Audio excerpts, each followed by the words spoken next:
Liebe Gemeinde, wenn es nicht diese Pandemie wäre, wäre viele von Ihnen an diesem Palmsonntag, wie jedes Jahr, vor dem Pfarrzentrum in Sinsheim versammelt. Aber Corona hat uns gebremst. Trotzdem wollen wir diesen Tag nicht vergessen und wollen wir in irgendeiner Form miteinander verbunden bleiben. Deshalb kommt dieser Gottesdienst zu Ihnen als eine Videobotschaft. Bleiben wir im Geist verbunden und beginnen wir diesen Palmsonntag Gottesdienst im Namen des Vaters und des Sohnes und des Heiligen Geistes. Amen. Der Herr, der unter Jubelrufen und Freude auf einem armseligen Esel in Jerusalem einzog, er sei mit euch und mit deinem Geiste.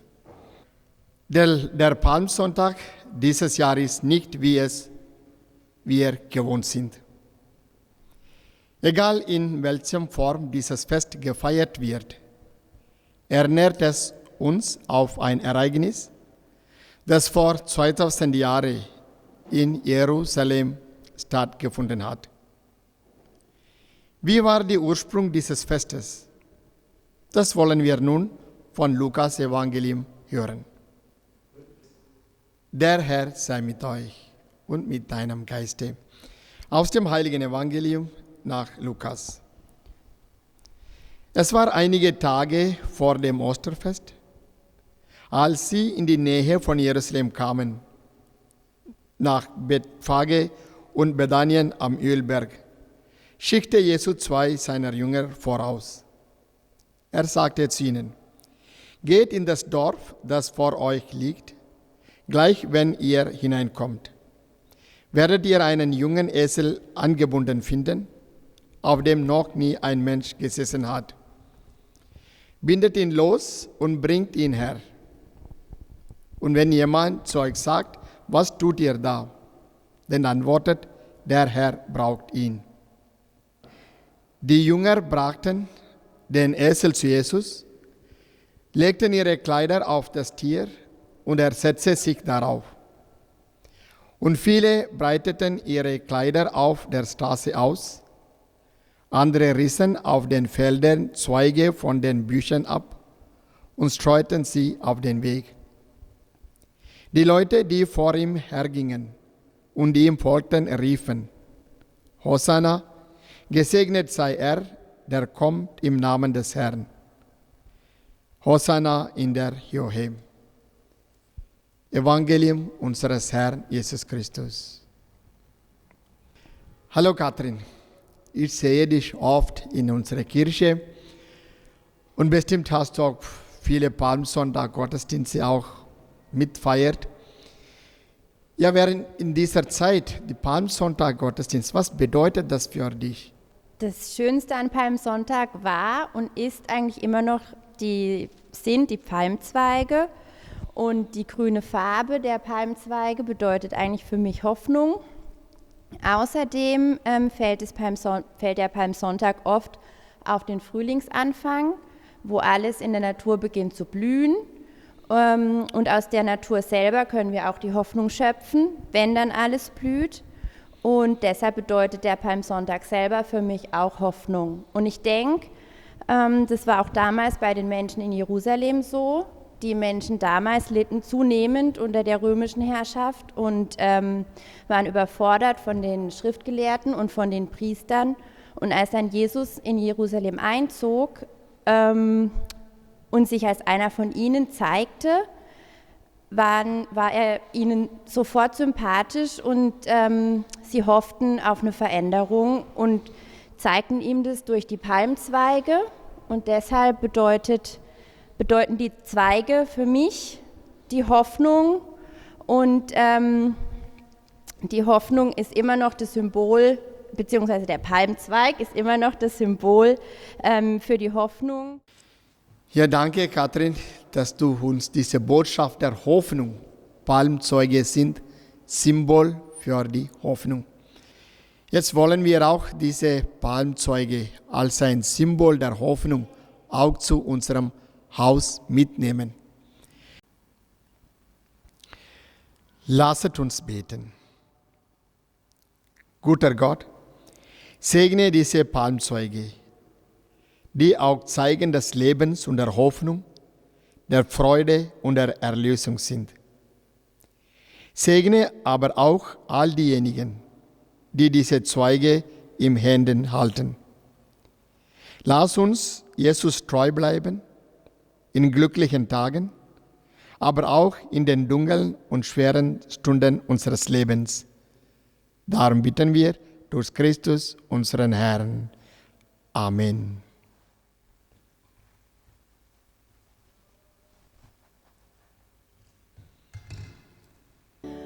Hosianna,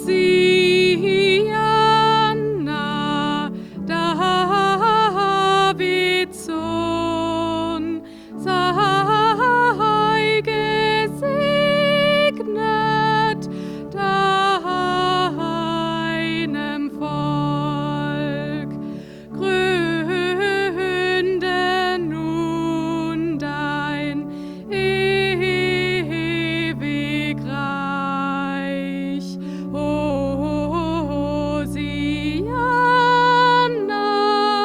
in der Höhe.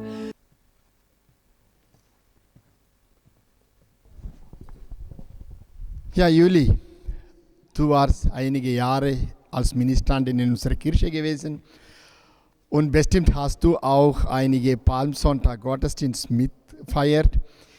Ja, was hast du mitgenommen von diesem Palmsonntag-Gottesdienst? Was hat dir eine gute Nachricht oder Botschaft gegeben?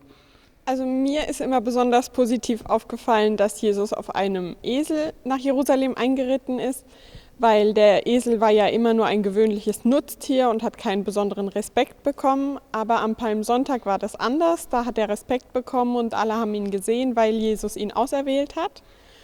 Und manchmal fühle ich mich auch ein bisschen unsichtbar oder unbemerkt und da ist es schön, jemanden zu haben, der einem die Wertschätzung entgegenbringt, wie Jesus es mit dem Esel gemacht hat. Es ist ein gutes Gefühl zu wissen, dass Jesus mit einem mitgeht und ich glaube, dass es wichtig ist, ihn in dieser schwierigen Corona-Zeit mit einem zu haben unter uns. Ja, danke dir. Das ist eine gute Nachricht, dass wir sind nicht allein, dass Jesus auch geht mit und das gibt uns auch eine Würde. Genau. Danke dir für deine Botschaft. Danke. David sah im Geist entzücket den Messias schon von fern, der die ganze Welt beglücket, den Gesalbten unsern Herrn. Tochter Zion, streu ihm Palmen, breite deine Kleider aus, sing ihm Lieder, sing ihm Psalmen.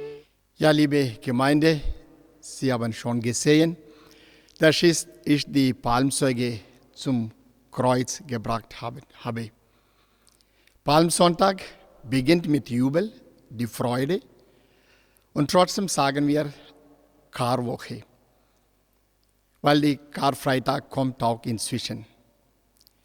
Leben ist auch so, es gibt Zeit der Freude, es gibt die Zeit, dass alles nicht so gut geht. Palmzeuge sind auch die Zeichen der Hoffnung.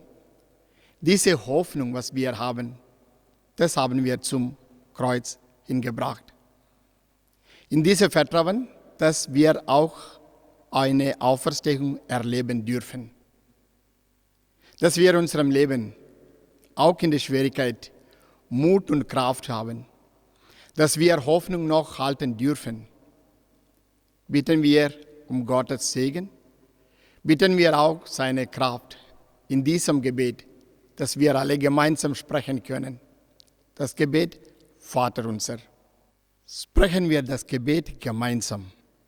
Vater unser im Himmel, geheiligt werde dein Name, dein Reich komme, dein Wille geschehe, wie im Himmel, so auf Erden.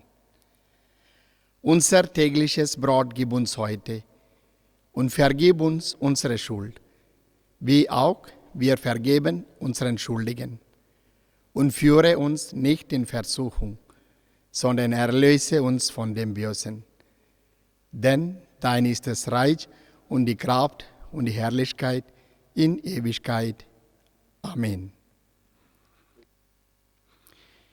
Ja, liebe Gemeinde, so dass wir diese Karwoche mehr Stille halten dürfen, dass wir noch mehr Gottes Erfahrung machen dürfen, so dass wir Kraft und Mut haben, durch diese Woche weiterzugehen, bitten wir um Gottes Segen. Der Herr sei mit euch und mit deinem Geiste. Der gute Gott, der jeden Tag bei uns, gute Zeit, schlechte Zeit bei uns bleibt, segne, behüte und begleite euch, der Vater, der Sohn und der Heilige Geist. Amen.